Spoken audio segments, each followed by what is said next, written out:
How much are closing costs?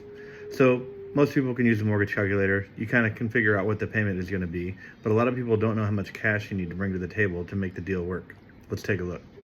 All right, first we're going to look at FHA. So home price, $350,000. Requires 3.5% down for FHA, $12,250.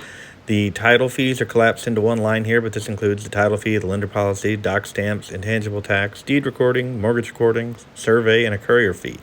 All in about $3,800. Then you have your lender fees, processing, loan origination, appraisal, inspection. And in this calculation, I've included upfront PMI for about $6,000. So the total lender fees are about $9,000.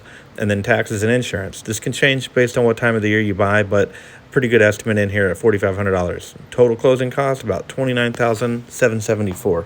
So the total closing cost without the down payment portion is about $17,500. On an FHA loan, you can accept credits from the seller for up to 6%. 6% of the loan in this situation would be about $20,000, meaning that you can ask the seller to pay all of those closing costs, all of the $17,500, meaning that what you would need to bring to the table is the $12,250. Now, with FHA, you are not allowed to use any of those credits for the down payment. The down payment you'd have to come up with yourself, the $12,250, but any additional credits you have above the $17,500 you could use to actually buy down the rate also. Again, this is for an FHA loan. It's a pretty typical FHA scenario. Now, remember, we're in a buyer's market, so there's a real good chance you'll get those credits from the seller, and it will cover your closing cost. In a seller's market, might be a different story. Hope this helps.